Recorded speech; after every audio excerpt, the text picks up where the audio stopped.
Ay, hello guys, maayong bunta, maayong buntag, maayong mudto. Kinsay gusto niyo mukaon ng kamuting kahoy, ginamos pa sa Bisaya, ginamos. O kinilawng isda. Ang sarap to Yan tingnan nyo.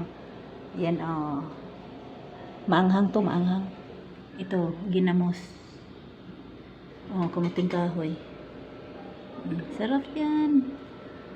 Ayan. Ito lang ang kakainin ko ngayon.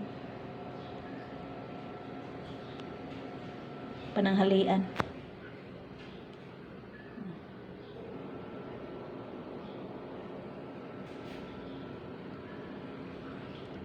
Masarap to Yan. Sinong gustong kumain dito?